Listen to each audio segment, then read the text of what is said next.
Morning, everybody.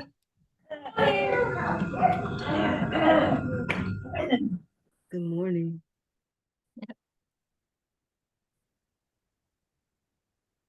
We'll get started in another couple minutes. These days, people kind of join right on time, so.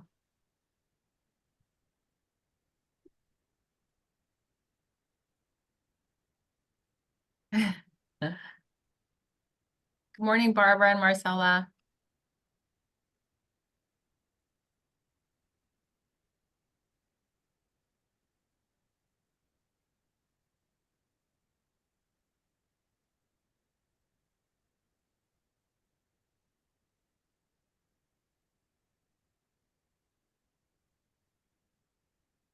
Luke, can you let us know when you think we should go ahead and get started so Tony knows? Yeah, it's just about 10 o'clock on my side. Oh. Yeah, I think we can go ahead. Take it away, Tony. You want to Wait. give it another minute or more Yeah, people give it join? one more minute. And Denise, can't hear anyone. Can someone, Connie, would you text Denise and try to help her through that, troubleshoot that?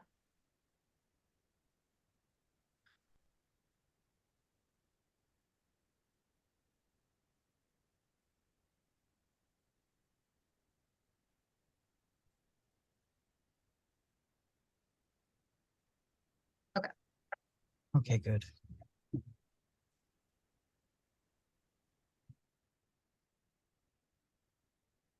All right, we'll get started about 10:02, if that's good with everyone. Okay. So hopefully we all have the same time. It's 10:01 on my computer, so. Yeah.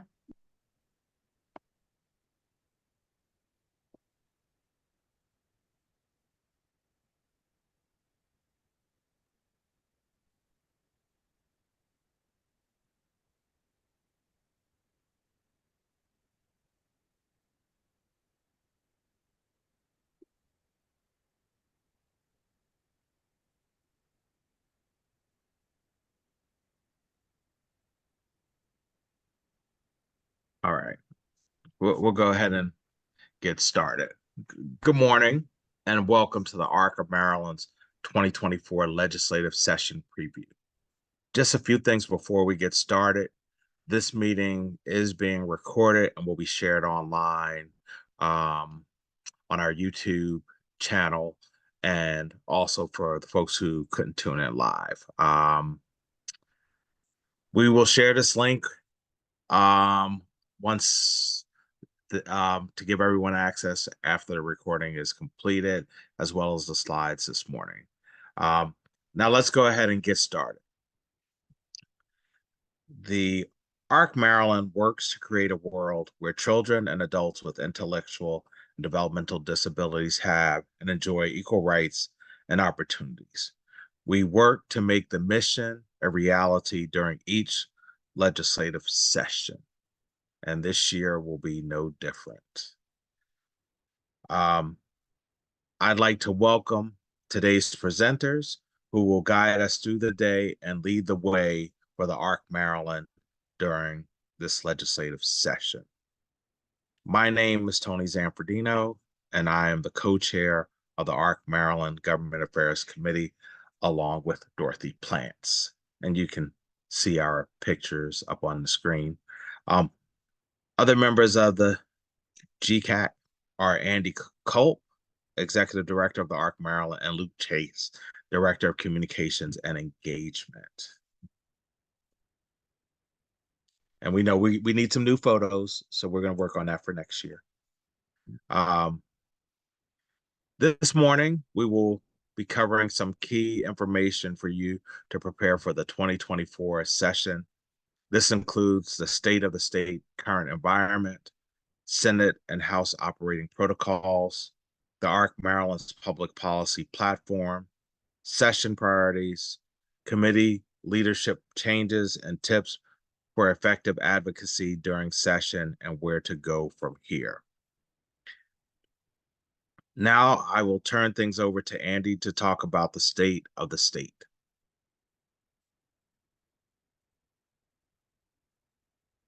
There we go. Andy, you're on mute. I Okay. got rookie mistake.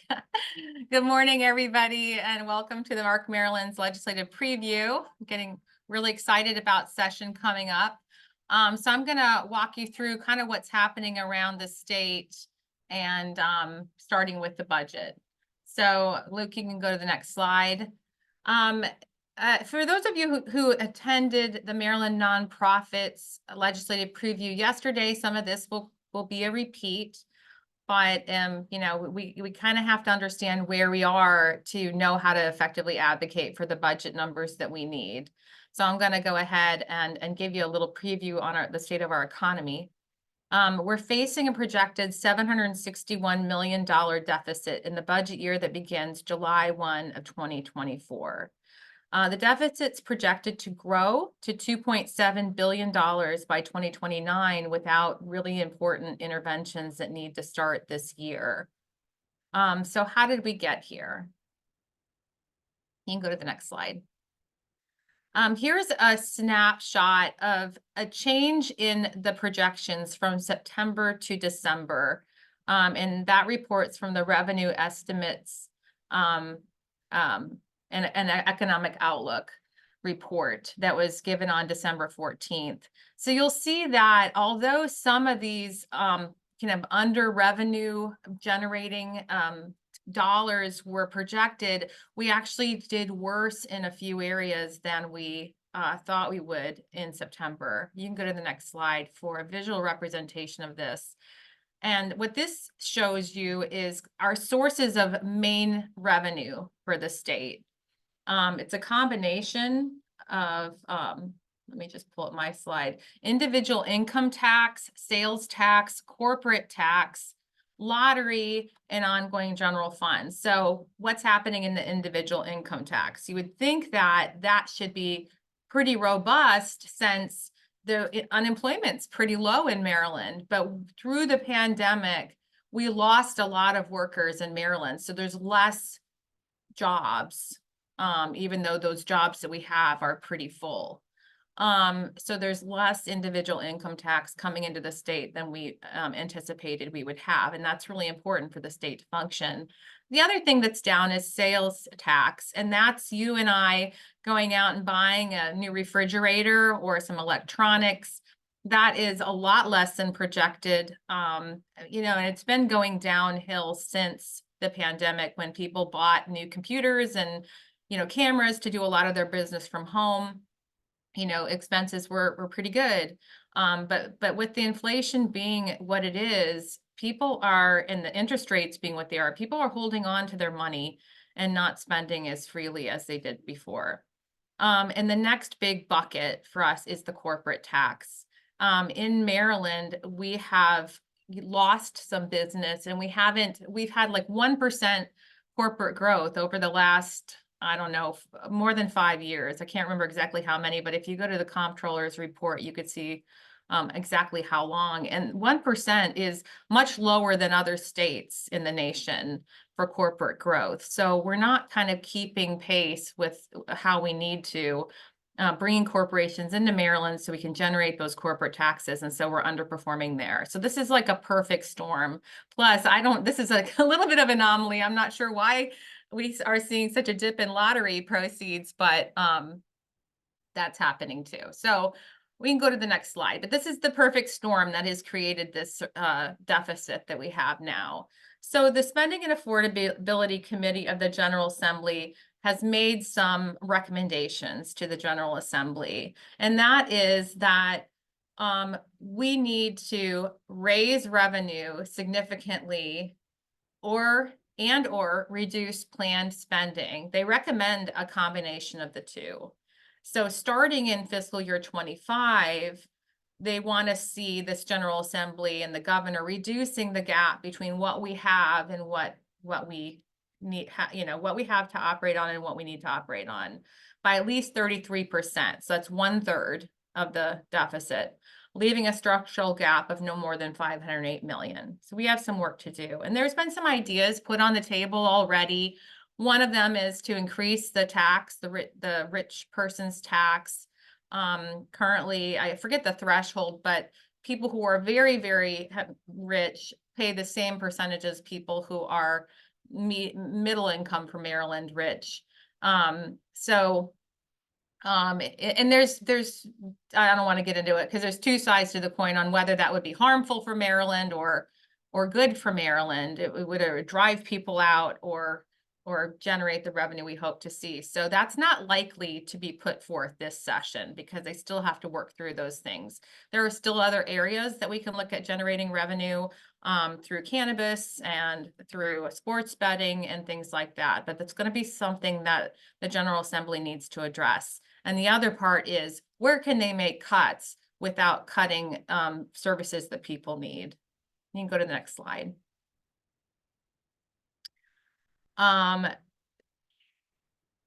This is a duplicate. I'm sorry. We can go to the next slide.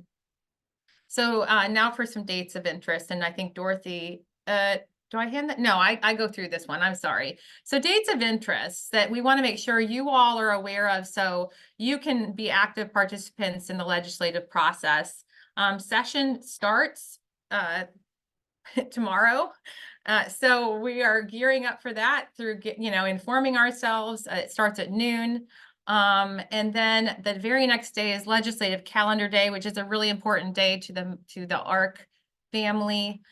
We deliver legislative calendars to all of our legislators on that day and talk to them about things that are important to us. We also provide coffee and little snacks and things like that on Lawyers Mall. I'm really happy we aren't doing it today, and I'm happy we're not doing it tomorrow because I think tomorrow we're still going to have some weather, but we're going to be down there on Thursday, and it's supposed to be a beautiful day. So hopefully you all can join us for that. The governor's budget is due to the General Assembly by January 17th. And there is a chance that we could see that a little bit sooner.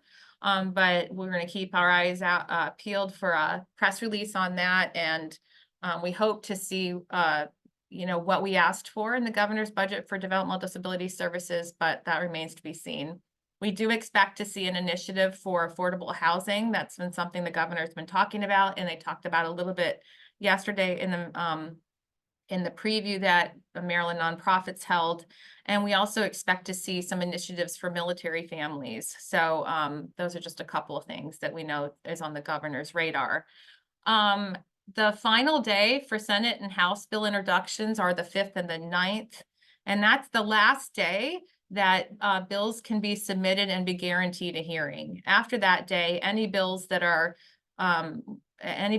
submitted by the General Assembly will go to a Rules Committee, and they will decide if it's going to be get a hearing. And then February 21st, we have Developmental Disabilities Day at the legislature. That registration is at this point probably going to open early next week. The DD Coalition is going to be finalizing the budget for that event, and then we'll open that up. If you are interested in attending, I would encourage you to register as soon as you can, because we do expect that that's going to sell out again, even though we're increasing the number of people who can attend. We're increasing capacity. It will be at the Graduate Annapolis Hotel again this year. You can go to the next slide.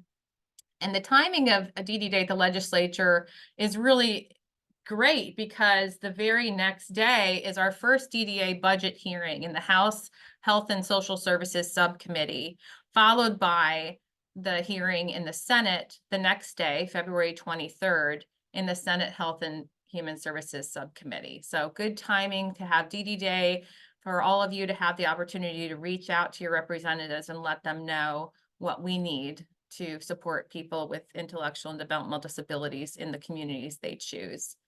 Then we have crossover day on March 18th. So any bills that we are following that we want to see progress, they need to have their hearing and they need to get through the process in the originating chamber and cross over to the other chamber. So if they start in the House, they need to cross over to the Senate by this date to have a good chance of passing. Otherwise, they could get lost in the shuffle. We are going to be celebrating World Down Syndrome Day with our coalition partners on March 21st.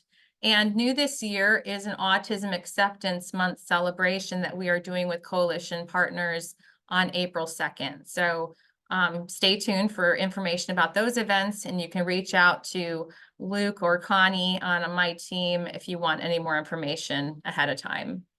Last day of session is April 8th, known as Sine Die. So we have 90 days to get all this important work done. But with our amazing grassroots community, I'm confident we can really make a difference in those 90 days. And then we have the Maryland presidential primary election on May 14th. So I'm going to turn it over now to Dorothy to talk to us about Senate and House protocols for this session.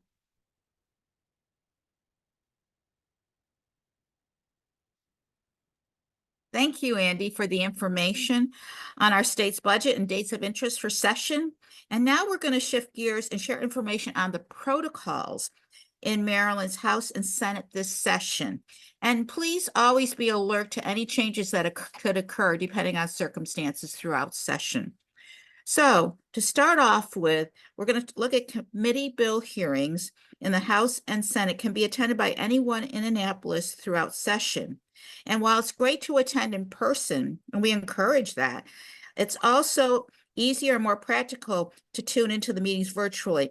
And you can watch committee hearings throughout session on the Maryland General Assembly's legislative website, MGA-LEG. And this link to the website is included will be included, and please look at it and put it on your quick place. So it's just https mgaleg.maryland.gov.mga website. So that'll be on our ready to click at any time. And one of the main tabs along the top menu is called Meetings. Has links to which meetings each day is posted for the legislative session. And on the meetings table, you can scroll to the committee you are looking for and click the camera icon to watch the video. It's available both live during the meeting session and on video playback as the meeting concludes once it's done. So when providing testimony in Maryland House of Delegates, you can sign up on the Maryland General Assembly website for House hearings, and this can be done 2 business days before the bill hearing, between 8 a.m. and 6 p.m. Please note that's a bit of a change, but it's done 2 days prior. And when providing this testimony, think about business days, because this means that Monday hearings, you will have to sign up on Thursday during the week prior. And for Tuesday hearings, you'll have to sign up for Friday during the week prior. Wednesday, Thursday, and Friday hearings will all have sign up 2 days before during the week of the hearing. So these protocols just came out today. So thank you, Andy, for that.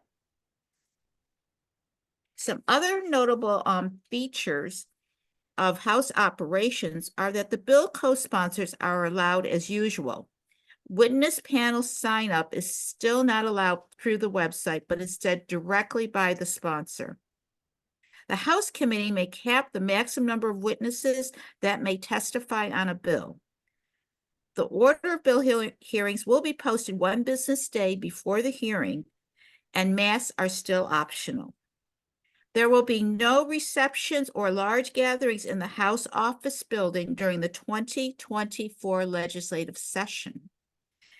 And this is because space is so severely limited due to the reconstruction of the Department of Legislative Services building. So that's very similar to last year. Moving over to the Senate, witness sign-up will be open on the MGA-LEG website 1 business day before hearings between 8 a.m. and 3 p.m. Please note the difference, 1 business day before. This means that Monday hearings, you will have to sign up on Friday the week before. For all other hearing dates, you will have to sign up the day before. So please note that this is based on last year's protocols regarding the Senate and is subject to change as 2024 Senate protocols have not yet been released.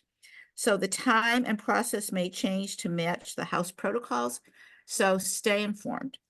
Well, if there's any updates to this, we will let you all know by email. And also in our communications on key legislation throughout session, we always include what time sign up is for bills if you want to testify.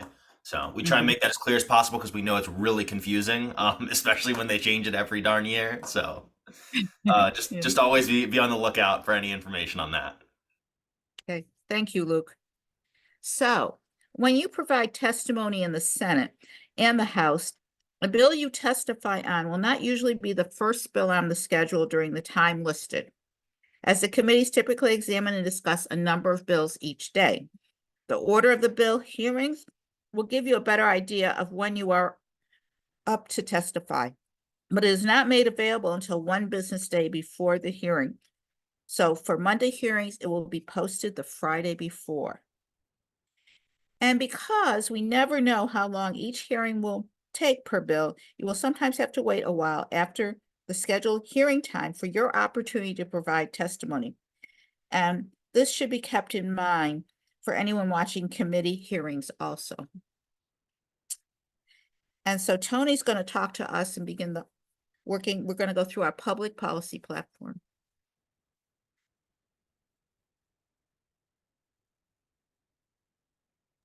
Tony, you're on mute. Yeah, I realized that. All right. So now we'd like to give you a rundown of the ARC Maryland's public policy platform for 2024. Our public policy platform has remained relatively the same as 2023 and consists of 9 focused areas, which we will go through. Area number 1 is adequate funding for community supports. Is really ensuring full funding of mandates and secure additional fundings to create a stable environment for DDA. Note in the 2024 session, this is the first time in a decade there is no mandated increase. Also ensuring funding, service definitions, billing policies, and funding are sufficient for the attraction and retention of qualified direct support workforce and to stabilize provider infrastructures. Also included in this is ensure that the finalization of the DDA rate study includes proper consideration of rates that support and align with the stated goals of DDA and adjust for inflationary increases and mandates over time to include acuity, transportation, and non-work time factors such as training, record keeping, and billing. Item number 2, equitable access to services and supports. And here is just examination, the waiver components and regulations, and advocate changes to ensure equity and access for people with IDD. Also advocate for funding levels and policies to ensure access to services and choices of people with complex needs, whether they're behavioral or medical, to be supported in communities and settings of a person's choice. Maryland is now the most diverse state on the East Coast. However, services and supports have not sufficiently evolved to ensure that people who identify as Hispanic and Latino or other underserved groups have equitable access to communication, information, services, and supports. And finally, advocate for the inclusion of underserved population in all systems of support throughout the state and a developmental disabilities administration that is responsive to the needs of diverse people with IDD and their family. Next, we're going to look at the DDA waiting list and autism waiver registry. And we're going to advocate for full implementation of the End the Wait Act now Act with service funding for those on the autism registry and eligible for autism waiver services. So we're also advocating for change the way in which children on the autism waiver are evaluated for eligibility to improve timelines and access to needed services. Please note, Maryland is the wealthiest state in the nation, yet thousands of children and young adults up to age 21 are not receiving services and supports they need. And research shows dramatically that early intervention is the key to the success of a child and reduces the likelihood that children will need extensive supports as they age. So on the Autism Waiver Registry, children continue to wait more than 8 years before they are even evaluated to receive services, and some age out on the program. They can't access any services due to this excessive wait. Also, we're going to advocate for transitioning youth to ensure families are involved in the transition process and have access to reliable information for a seamless transition to adult life starting at 14. And advocate for meaningful high school opportunities that train, prepare, and educate students for successful transitions to adult life outside of school.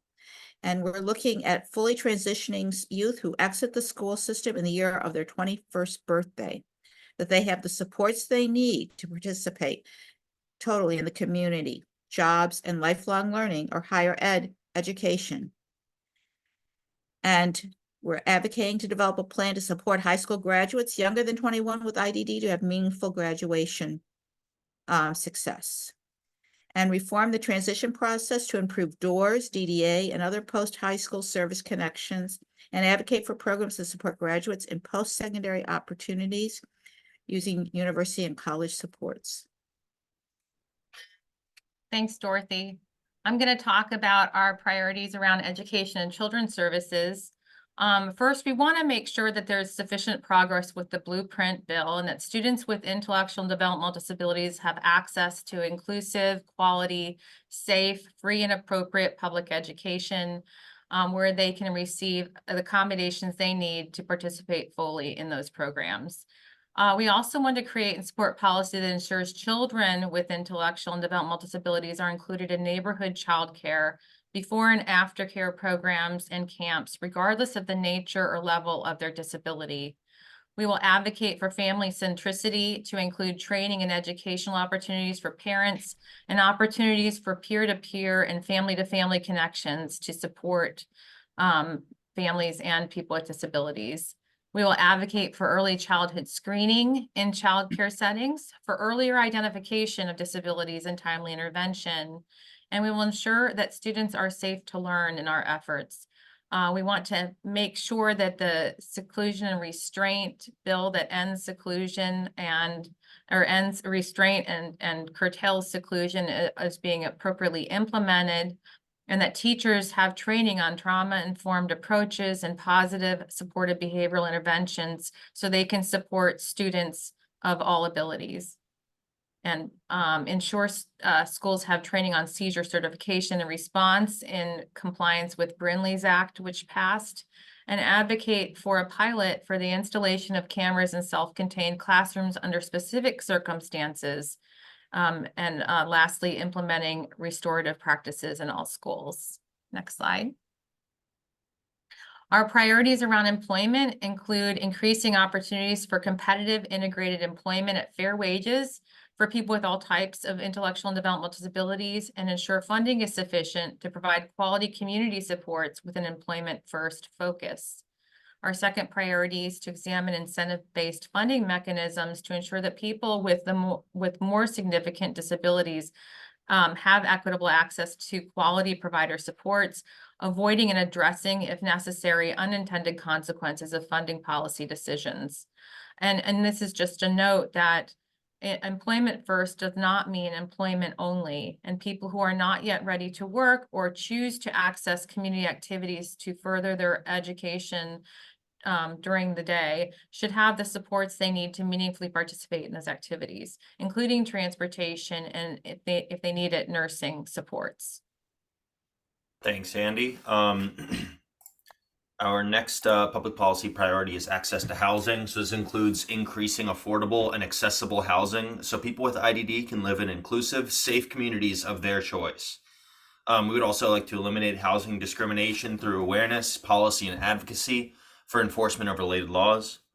Advocate for the DDA and other state departments to allocate resources to address housing supports or support needs of people with IDD.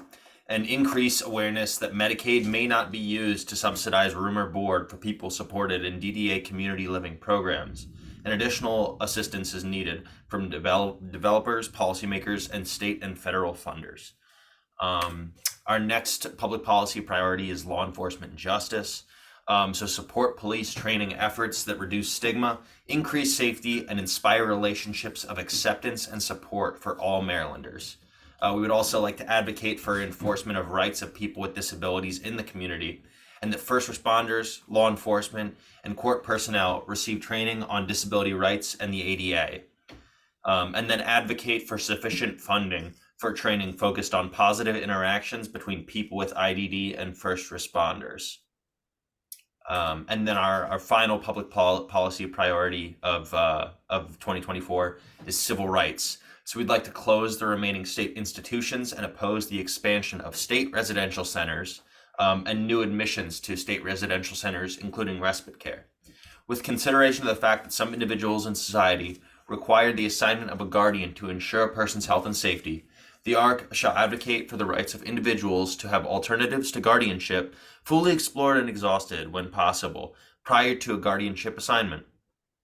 We would also like to advance the use of supported decision-making as a legal option and alternative to guardianship, which you may recall from last session. Also, we would like to advocate for individuals under guardianship to have information on what rights they maintain and what rights guardianship impacts. Advocate for reviews of guardianship for less restrictive alternatives periodically in our guardianship statutes, and protect voting rights of people with IDD and oppose measures that would have discriminatory effects on people with IDD, such as signature and ID requirements to vote. So that's a lot. We will share this with you afterwards, just as we do with everything else, so you can take a deeper look at it if you'd like. And now I'm going to go ahead and turn things back over to Andy for our session priorities. Thanks, Luke. And just a note before I go into session priorities, the ARC is fully supportive of guardianship in situations where it's needed for a person to be safe and healthy in their communities.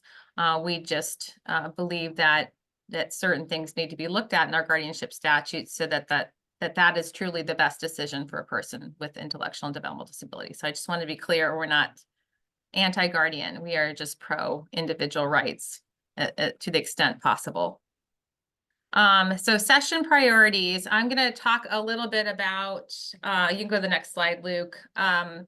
Our top priorities for this legislative session. Biggest on the list is probably going to be our DDA funding. You heard earlier that there isn't a mandate that kind of drives what the governor needs to put in the budget for us this year. However, the DD Coalition has made this need abundantly clear to the governor, and we've been talking with our partners at DDA. Still, we don't know what we're going to see when the budget's released. We need DDA funding for annual expected expansions, including transitioning youth. So those are young adults exiting high school in the year of their 21st birthday. And we've been pretty lucky in Maryland that this has been something that the governor has supported for many, many years. It's called the Governor's Transitioning Youth Initiative, and it's due to legislation largely that the ARC got put through several years ago. And it helps students that are exiting on the year of their 21st birthday to go seamlessly into adult services. So it's really important so that we don't have, young adults sitting at home and, and not using their skills and education that they just spent the last several years of their whole life taking on. So that's important. We'll be looking for that. Also funding for the waiting list. There are still thousands of people on our waiting lists in DDA. The End the Wait Act is geared toward not eliminating, but reducing the waiting lists by at least 50%. But so far the appropriations aren't really aimed at that. So we're looking to see what's going to be in the budget this year and if it will make a dent in our waiting list. And then of course we need funding for emergencies, and that's people who may be on the waiting list who were previously stable in their situations, but maybe they lost their caregiver or something other serious thing happened to them. They're homeless, things like that, and so they need immediate services and supports from DDA. So we'll look for that funding in this budget. We also want to see additional slots in the autism waiver. That again is a part of the End the Wait Act to reduce the waiting list by at least 50%. And we want to see a 3.5% increase to the DDA waiver funding and progress with fully funding our rates. So this glide path that was presented to us from the Department of Health during the pandemic, that as we were working on finalizing the rates, showed a path to getting us to 100% funding of the rates that they identified as fair and sufficient for community providers to deliver quality services. But you'll see in those numbers there, we are not at 100% funding of those fair and satisfactory rates. If you go to the next slide, Luke.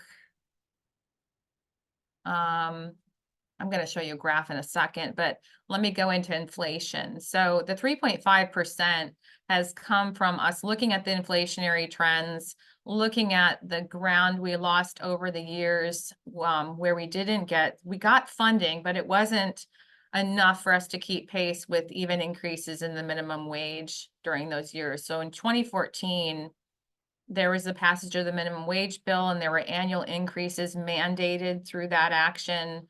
But they didn't keep pace with the minimum wage and inflation. And then in the 2023 session, we saw an increase that was expedited for minimum wage because minimum wage timeline was moved up. But in 2024, as we go into this budget year, there is not a mandate for a rate increase for us, even though we need both an inflationary increase and, Luke, if you go to the next slide, we also need an increase toward funding the glide path. I mean, here's some information about that glide path, because I know that's kind of a new term for many of you, but we are not fully funded. And I think that's a really critical point, that although we deeply appreciate the increases that we've seen as we've transitioned to LTSS, which is a new billing mechanism, it's still, we're not there. And there's some rates that the rate review advisory group that's working with DDA is looking at for sufficiency. Is there enough in the funding to cover transportation and other things that we provide for people? I think I might have just lost Luke. He was they were having high wind in Florida. So Luke, are you able to advance the slide, or did you drop off the? Yeah, no, I'm still here. Can you hear me? Yeah, you can go to the next slide. Okay. Great. Funding the brick component crosswalk. So I'm not sure what that FR is up in the corner, so just ignore that. Our funding is based on something called a brick. And it's an all-inclusive, all-encompassing amount of money that has several components for program support, training, transportation, facility costs, if there are any, and general and administrative. And some of these components are what we're still working through to see if that part of the brick is sufficient. So I just wanted to give you that as a backdrop. You can go to the next slide. So other session priorities besides money. We're going to be looking at initiatives that promote the safety of people with intellectual and developmental disabilities. We don't yet know if there will be another 911 registry bill as there was last session, because Next Gen 911, some of you have probably heard about Next Gen 911. The counties and Baltimore City are all working really hard to come into compliance with all of the components that Next Gen 911 can offer people. And one of those things is there is a questionnaire that people can fill out ahead of time where you can voluntarily include information about your health or your sensitivity to sirens or sensitivity to touch or maybe delays in responding, things like that. The issue is that even if the counties have those modules enabled in their 911 systems, the interface that they use is not up to par yet. So one of our efforts might be non-legislative in trying to get that going, but it remains to be seen. So keep your eyes and ears open for to see if there might be another 911 effort this session. The other thing in under safety is the state currently has a few different alert systems. We have Silver Alert that is for people with cognitive impairments, and it's typically applied to older adults that are in cars that have dementia. And then we have Amber Alerts, which is a federal initiative for children who have been abducted. There's also Blue Alerts and Gold Alerts, things like that. There's a new bill to create a Purple Alert this session. It's Delegate Michelle Guyton's bill. And it would be just for people with cognitive disabilities, like developmental disabilities. We're going to be diving into that because the last thing we want to do is create a complicated system for people to use. But we want to also address the gaps that there might be with just having the Silver Alert system. So Silver Alert, just so everybody's clear, in the law that passed, it isn't just for older adults with dementia. It's for people with cognitive impairments. So we want to take a look at that.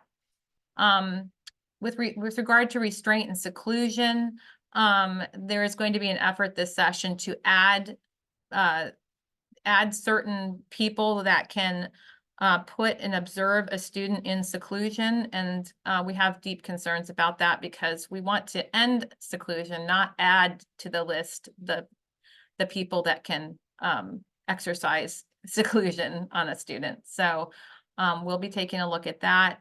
And then we know that the End of Life Options Act is going to be coming back. That's Senator Waldstreicher's bill.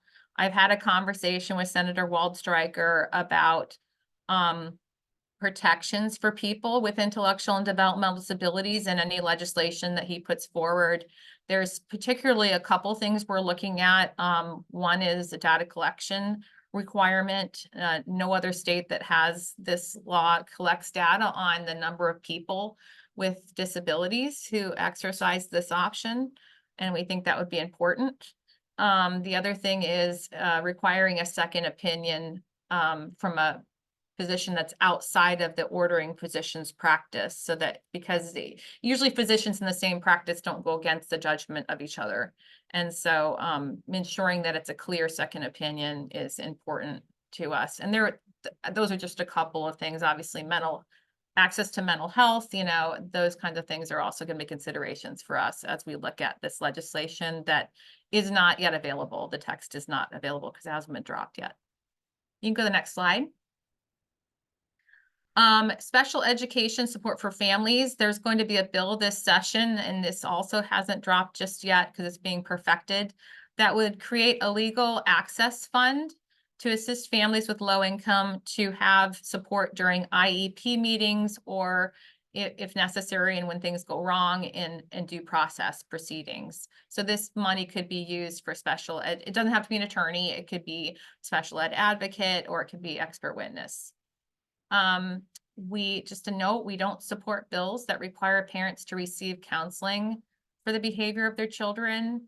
In consultation with the Education Advocacy Coalition, we have concerns that a Parent or Guardian Accountability Act, like one that there is a bill that is put forth that came out last session too. They would have disproportionate impacts on parents of students with IDD. This is not to say that we don't support requirements of schools to support parents to know and understand their students' behavior in school. It's just different. Is the behavior a function of disability? How would counseling help? That's kind of what we're getting at, and it would also actually be a hardship for families who have students with disabilities. So anyway, we'll talk further on that in our GAC. You can go to the next slide. That's another duplicate. No, that's not another duplicate. Just the second bullet point here is ensuring students with disabilities with an intolerance to dental work or with a lack of access to dental care aren't withheld from accessing school. There has been a bill that's pre-filed that would require a dental care certification in order for students to access school. And that's HB 167. We know people that have certain disabilities and they won't allow a dentist in their mouth, and to require them to undergo sedation to get dental work might be worse than not getting the dental work. So it just needs a lot more investigating to decide what's the best thing. We understand the intention behind it, and that's to make sure students are safe and healthy. We just don't want students with certain disabilities to be denied access to school because they're not seeing a dentist. You can go to the next slide. Additional session priorities include the protection of voting rights and access. So there are several bills that have been pre-filed so far that we believe will create a barrier to people with disabilities to exercise their right to vote. Proof of identity bills, with signature verifications, things like that. So I think many of us know people who don't have a clear signature that they use or have a physical inability to add a signature, and those individuals still have a right to vote and should be accommodated. You can go to the next slide. Some additional things that we're going to be working with our legislative partners and advocacy partners on is trying to get funding and access to nursing services and supports. And this is something that has been, I know it's been looked at by Maryland Department of Disabilities and DEA, and everybody's trying to do something, but it's just moving very slow. And I think you can feel it ramping up with families who are desperate for these services and supports. So we'll be working with our legislative partners on that. Equal access to school buildings for students with physical disabilities. So there are, as schools undergo renovations, the main door that all students can access should be the same door that students who use wheelchairs can access, but that's not the case. They have to, in many cases, go around to a side door that is widened for them, and that has a button to open on its own, and that's just not fair to have to use a different door than your peers. It's this separate but equal mentality that we can't stand for anymore. Modifications to history curriculum in school to include disability history. There's some bills, particularly by Senator Ellis, who's been really great to work with on adding to history curriculum information about race and just really important additions to recognize where we are as a nation and where we are as a state. But there isn't anything in those bills to add disability history. We think that's really important for people to understand. And so we'll be working on that. Universal curb cut enforcement to promote physical accessibility. Actually, we just added this the other day. Not realizing that there's still a lot of curbs in areas that aren't cut out, and people who use wheelchairs cannot access their environments the same way as people who don't need curb cuts. And language access improvements. So people who speak a language other than English have access to state services and applications with an examination of the rates that might be needed to increase access to DDA services and supports, because it's another thing that's gone on long enough, and there are people that are not being able to access services and supports because they speak a different language. Okay, we'll go to the next slide. And Luke, who's up next? I think it's you. Is it you or is it? That would be me. Look, yeah. So now we are going to talk a little bit about some of the leadership changes in the Senate and the House. So go ahead to the next slide here. Our Senate president this year remains the same. It's Bill Ferguson, who's from District 46 in Baltimore City. But some of the committees have changed leadership, either their chair or vice chair. And it's important to know during session, because these are the people who you're going to be reaching out to on specific bills when they go to their committee. They have a lot of sway over what's heard and when it's heard, and influence on the committee. in action alerts, it's that we send out during session. The people that I'm going to be going through are typically who you're going to be reaching out to first on key bills. So, like I said, Bill Ferguson is the Senate president from District 46 in Baltimore City. Remains the same as last year. Over to the Senate Finance Committee. There's new leadership in the committee. Senator Pamela Vital is taking over as the committee chair, and Kathy Klaus-Meyer is taking over as the vice chair.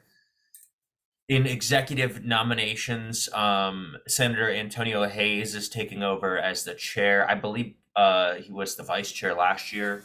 And then Clarence Lambs is the new vice chair of the committee. In rules, Shelley Hedelman is the chair, and C. Anthony Muse is the vice chair. Senate Budget and Taxation Committee remains the same as last year with Senators Gazzoni and Rosapep. Same thing with Education, Energy, and the Environment. Senators Feldman and Kagan remain as the leadership of the committee. Same thing with Judicial Proceedings. And then one thing that we wanted to note this year is the Budget Subcommittee, the leadership there. So this is the Senate Health and Human Services Subcommittee, which is part of the Budget and Taxation Committee. So this is important to know because this is who is going to be discussing and hearing testimony on DDA's upcoming budget. So on the 22nd and 23rd, the days following DD Day at the legislature, we mentioned that there's going to be DDA hearings. So this is where that's going to be taking place at, is in the Senate Health and Human Services Subcommittee, as well as the House Health and is it Health and Social Services, I believe, subcommittee. So these are going to be who will be speaking with there. So that's Senator Corey McCray. And then some of the committee members here are Shelley Hedelman, JB Jennings, and Craig Zucker. So over to the other side here, we have House leadership. And just like in the Senate, Adrian Jones, House Speaker, remains the same as last year. In the Appropriations Committee, we have a new committee chair, which is Delegate Ben Barnes. And then Delegate Mark Chang returns as the vice chair. In Environment and Transportation, we have new leadership in both the chair and vice chair positions with Delegate Mark Corman and Delegate Regina Boyce.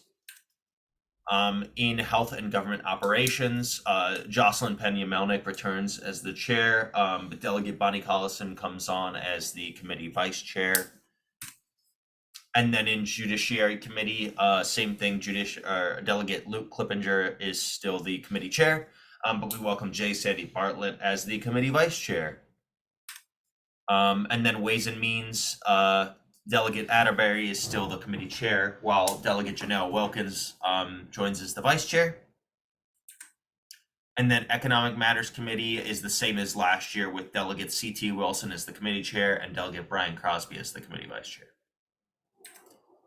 And then Rules and Executive Nominations is the same as it was last year, with Delegate Ann Healy as the chair and Delegate Marvin Holmes Jr. as the vice chair.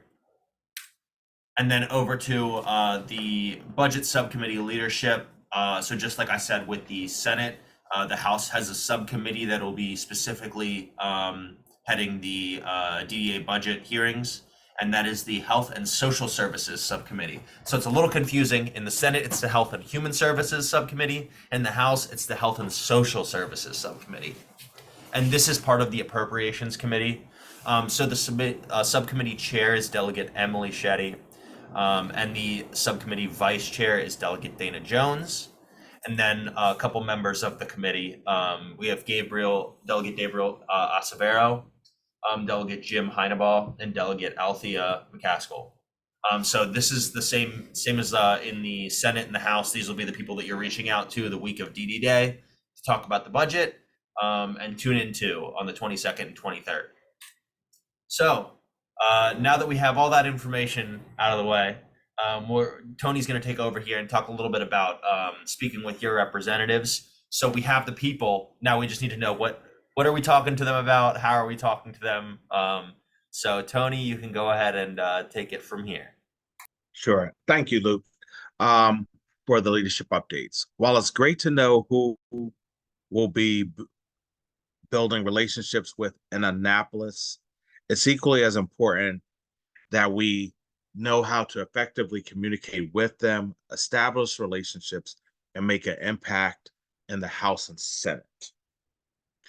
One of the things is storytelling is the most important and powerful tool for advocacy. Stories have the power to persuade and move people to action. They're up to 22 times more memorable than facts alone and help make the case for why a policy maker should stand behind your and our causes.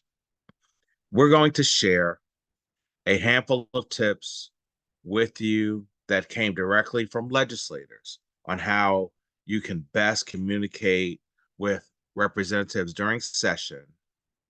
We will also be sure to share this information with you afterwards so that you can refer back to it as you meet with your different legislators.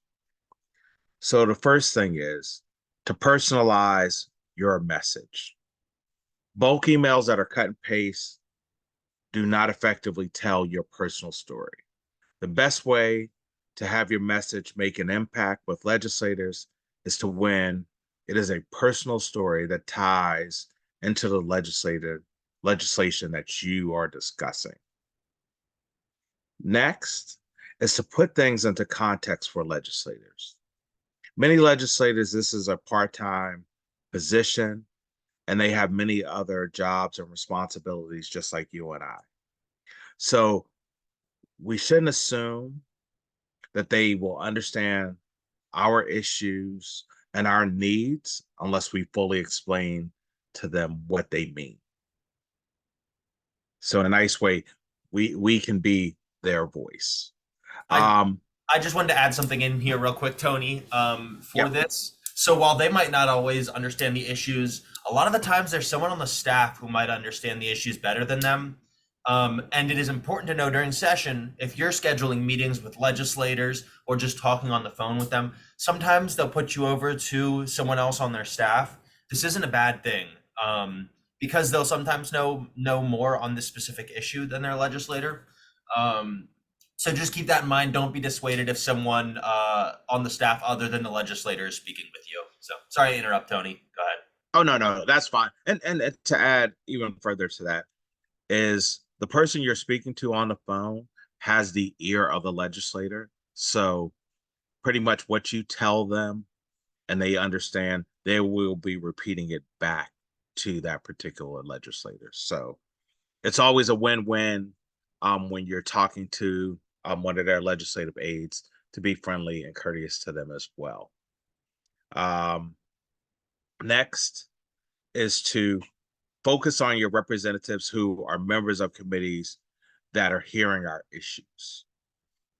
Bills are often reviewed in depth by specific groups of legislators in the Maryland House and Senate, known as committees.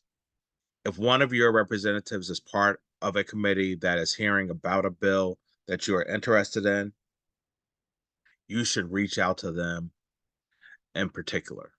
So it's always good to get to know your particular legislators. So now I'll hand it off to Dorothy to talk about, you can always call the representative's office.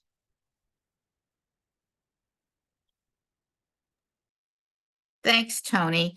And we've talked a little bit about these phone calls because, but they are important because your emails can get buried, right? They can get buried in mountains of emails.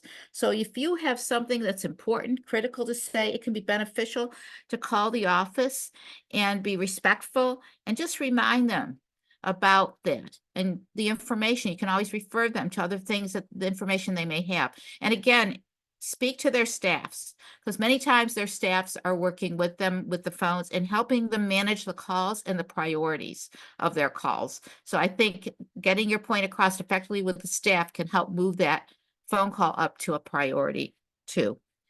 Next, we need to be concise.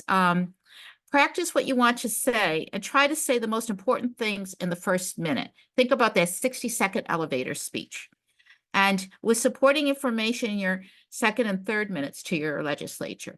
So you want to really have that organized. I have a friend that practices with her dog, whatever works for you. So be concise. And also connect on the human level and try to be honest in answering how the legislation would affect you or your loved one, the people you're supporting, for better or for worse. Not everyone understands what you have gone through, but sharing it with others can only help. And I have found that to be very helpful, and sometimes legislators are quite shocked by what's shared. And moving right along, Luke is going to continue us on where we go from here. Yeah, thank you, Dorothy. So now that we have all these tools, where can we go? Well, during session, the ARC Maryland's Governmental Affairs team works diligently to bring you the resources and information to advocate more effectively. So one of these outstanding resources is our Annapolis Insider. So the Annapolis Insider is a weekly legislative newsletter that comes out every Monday during legislative session. So that's for the next about 3 months. It's 90 days, starting, as Andy said before, tomorrow until April 8th. So every Monday in that period, we'll be releasing Annapolis Insider. And you can actually sign up for the Annapolis Insider using a link that I think Sharon's going to be putting in the chat in just a second. So each edition of the Insider includes updates on key legislation and action alerts to contact representatives, sign up for testimony, and just generally help you stay informed with the fast-paced legislative session. So all those pieces of legislation or things that we predict will come out that Andy covered earlier throughout these next 90 days, we're going to have a bunch of updates on that legislation. So if you want to learn more about it, the best place you can is through the Annapolis Insider.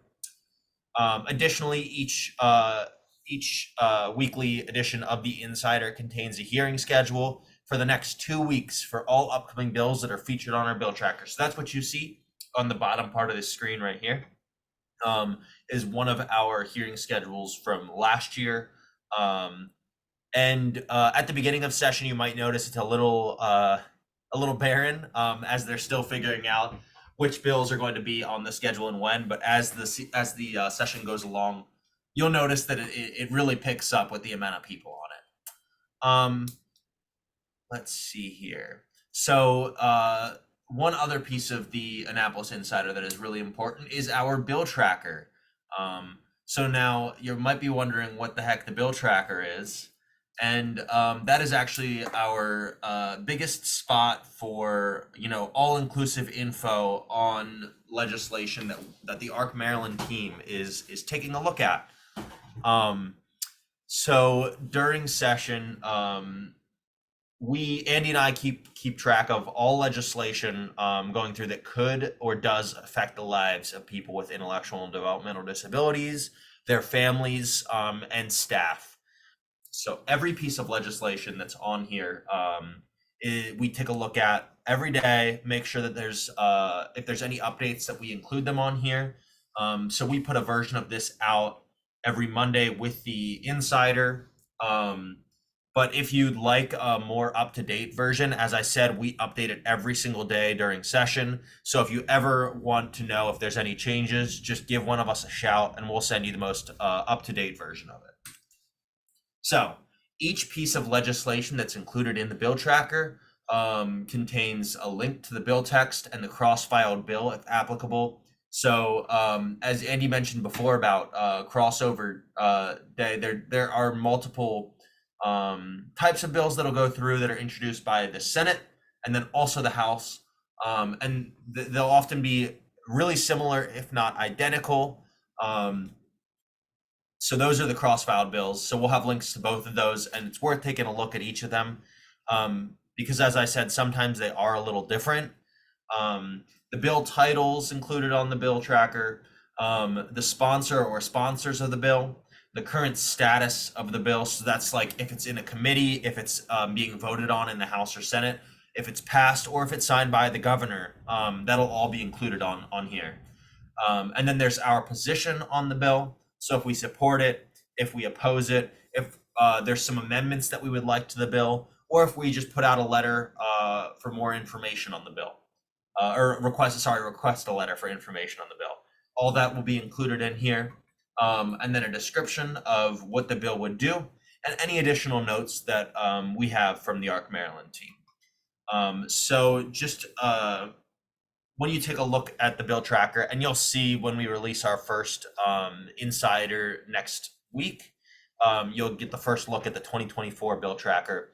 It'll be divided into two major sections, and that is bills that we have taken a position on, so something that we feel more strongly on, and then bills that we're just monitoring, which is just hey, you know, we're not sure exactly what this affects right now, but we think there could be some kind of implications for people with intellectual and developmental disabilities. So let's just make sure that we're monitoring that. If there's any changes to it and it does end up affecting people more than we initially thought, then we can always move that up and take a position on it. And we also organize these by different categories. So if it's, you know, affecting civil rights or education and childcare or community living and working, that'll all be included on there as well. So let's go ahead. And then also, last thing about the bill tracker, we have information on every committee in the House and Senate, as well as leadership positions. So if you see that one of the pieces of legislation has a committee hearing coming up and say appropriations, you can just scroll down to the bottom of the bill tracker. You'll see that Ben Barnes is the committee chair and Mark Chang is the vice chair. You can just click on them, get their contact information right there. So now I am going to go ahead and turn things back over to Dorothy and Tony to sort of close us out today and share some other information on ways that you can stay involved. So we're going to talk a little bit more about the story, because we want the story to be effective, because we know it is effective. So you want to share in your story who you are. So beyond these information updates, we want to talk about these next steps. Who are you? And you can begin today by creating this story. And these are some of the components of your story: who you are, where do you live. It's great to know your district. Your county's super. Great to know your district. What do you need and want? Why should your legislators care? And I think if we could touch our story with one of their passions, it's very, very effective. And then we want to make sure we end with contact information and a picture. It could be the picture of the person we're supporting and mentoring and helping through this process. And when you share your story, you should always include information that is that really just puts you in a place that they can relate to and you can relate to them. So you can develop that nice personal connection. So it can include where you live, play, work, go to school. All those components can be part of that in terms of your story.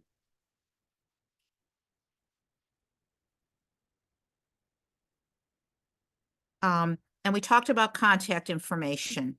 So I think I'd have like a little piece of it. You can make something that you can just plug in so they know your name, the person, perhaps if it's a team of you that you're supporting. Like sometimes I put my son with me, and that can be very effective because he probably knows more people than I do. So that works out very, very well.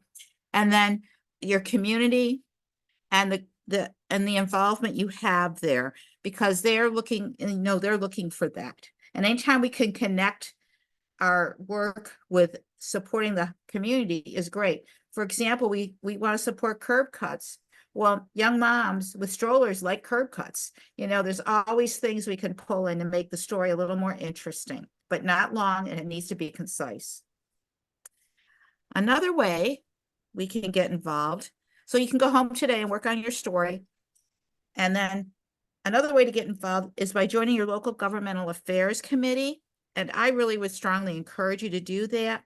So many of our local chapters in Maryland have groups that meet to discuss legislation important to them and how they can make an impact with their representatives. And I think it's great too if you have county representatives that are talking with state representatives. We've had that a couple of times in our county. So they're behind you, and they help you with the legislative group you're working with. So contact your chapter and find out how you can get involved. Check out their newsletters. There's usually information in there too. And people can also join the ARC's Governmental Affairs Committee, so long as they have subscribed to the ARC's core values and are a member of a local chapter of the ARC or an advocacy partner in our state chapters. So anyone is really eligible if they believe in the work that's being done here. So we really, really encourage you to encourage your people in your chapters to join us. And And let me Tony just jump will in here real quick, finish. Dorothy, for Okay. those, I'm sorry, for those our governmental affairs committee, if you are interested in joining, we meet every Thursday morning at 8:30 a.m. On Zoom and give a little update. So if you come to it, you'll probably see the four of our faces again. Just because we're there for you every Thursday morning. So Thanks, Luke. And Tony will share some other great ways you can help. All right. Thank you, Dorothy. So today isn't the only day to make an impact this week. You can also join us on Thursday in Annapolis for Legislative Calendar Day. As you can see by the picture, it's a lot of fun. You can also sign up to chat with through the link that we provided to be a part of this special day. Also, one of the major ways to make an impact this session is the Developmental Disability Day, known as DD Day, at the legislature. This is a gathering of hundreds of advocates and takes place in Annapolis on Wednesday, February 21st at the Graduate Annapolis Hotel. The Maryland Developmental Disabilities Coalition equips the advocates with information and tools to speak with your legislators on key issues facing people with disability in this legislative session before sending you out to actually talk to your representatives.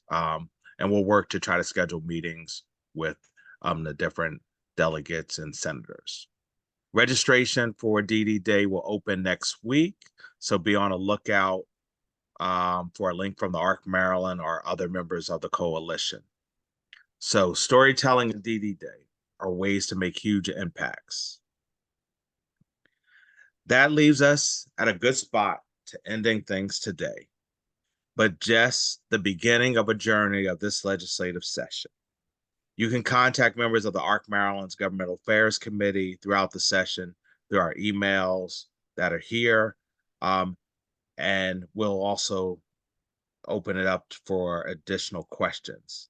But we do want to thank everyone for their time and their effort that they're going to put into the 2024 Maryland legislative session. And we cannot thank you guys enough for all that you have done and will do. So we'll open it up now for questions or comments from anyone in the group. Yeah, I have a question. Can you hear me? We can. Okay. Yeah. With regard to testimonials, will there be an opportunity for those to be done in person, or will it be pretty much confined to virtual testimony? Sure. Luke, I'll start it off and you can add in because I do remember this a little bit. Yes. So you will have the option when you go to sign up, whether you want to be virtual or in person. That'll be your decision. You do have to submit the testimony again in advance according to whether you're on the House or the Senate. So it's really on your personal preference. Okay. Parking in Annapolis can get a little hectic. So put on your walking shoes. And as we did mention that, they decide which bills are going to be discussed first. So even though the hearing may start at, let's just say 1:30, you may not get to speak until 2:30, 2:45. So it's just depending on that. yeah, thank you, Tony. Thank you, Tony. So you're so you're saying you can submit written testimony leading up to it, or you can testify in person. But I don't know, Andy, I might need you to add to this. If this session they're going to allow any sort of virtual testimony. Yeah, they are, or they the- are, or Luke, the- Okay, okay. they aren't gonna be allowing any pre-recorded stuff. I know in the past, we've been able to get a couple of pre-recorded testimonies for people who couldn't be available on Zoom, but that was a really extreme circumstance. So you'll be able to sign up and indicate if you're gonna be there in person or virtual. And they're gonna and it's up to the committee chairs. They get to decide if they're gonna limit testimony because of the number of hearings they have that day or whatnot. So they might limit it to, say, I'm just guessing, 6 people in person and 6 people virtual. You know, they can do stuff like that. So you're gonna wanna keep an eye on the committee protocols and sign up as soon as you can, so that you don't get cut out. But you do have to sign up for, even if you're not presenting written testimony, if you want to be able to testify, just even verbally, you still have to sign up. So hopefully that's helpful. I will say one super helpful thing to do that you can do right after this meeting's done, if you have not done it before, is go to the MGA leg website. And Sharon, do you mind putting that link in the chat one more time? And just create an account. You'll need that to testify. If you've testified in the past, you probably already have an account. Just might need to do the old password reset if you don't remember it. But just prepare for session right now. Do that. Then you don't have to worry about it once you go and want to provide testimony for any piece of legislation. So, I hope does that answer your question, then, James? I know that was a lot. Yes. Awesome. All right. I see Marcus's Whitman's hand up, so we'll go to you, Marcus. So couple things I want to say first. I want to say, shout out Andy and the team for recognizing that in April it is now recognized as Autism Acceptance Month and not Autism Awareness Month. As someone who is autistic and neurodivergent, I appreciate y'all making that recognition and acknowledging a lot of self-advocates wanting that change. And Thanks, then Marcus. And then second, I know you guys kind of highlighted that we're going into the presidential election, but also are we kind of, how much is the ARC Maryland kind of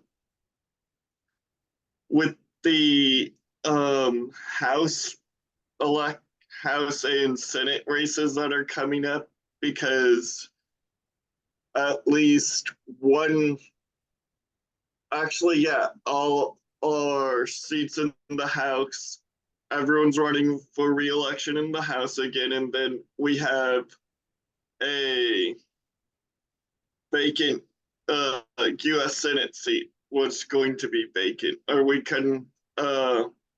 is there any focus on that to kind of get people informed? Thanks for that question, Marcus. We are, I actually got an email from Mary Manzoni. Some of you know her from Maryland Works.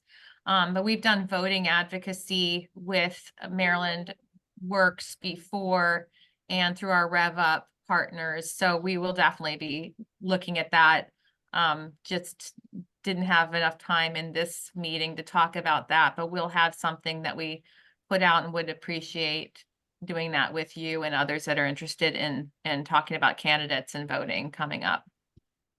Okay. Yeah. One last thing I'd like to highlight with the coming election. I think with I know kind of from what I can tell with the US Senate seat that's opening up for grabs, that's that's going to be a competitive race with a lot of candidates, and then at least one House race for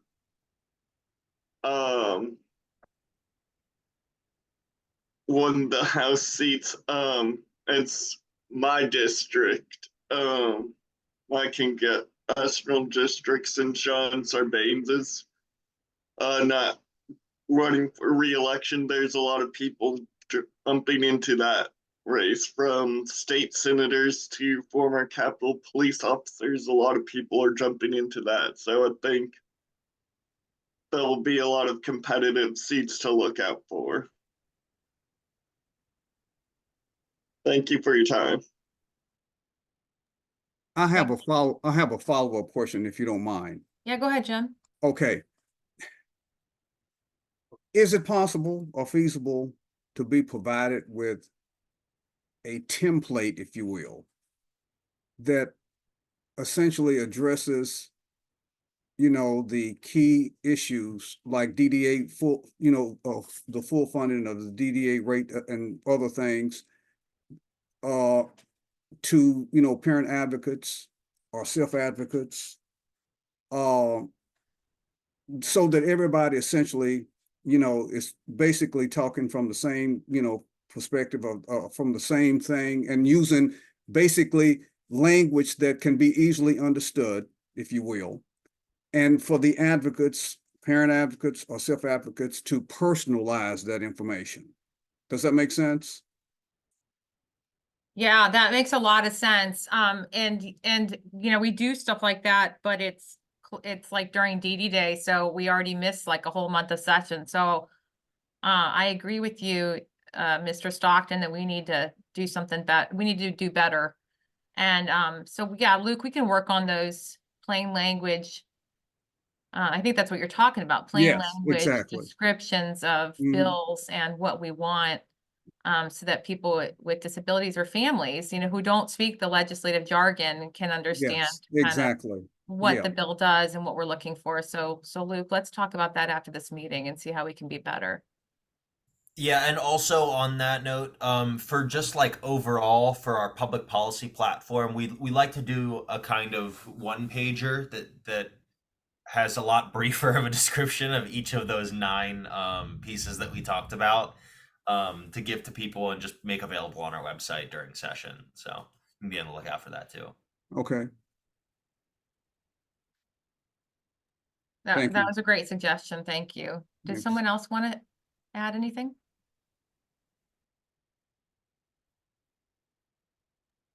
All right, Dorothy and Tony.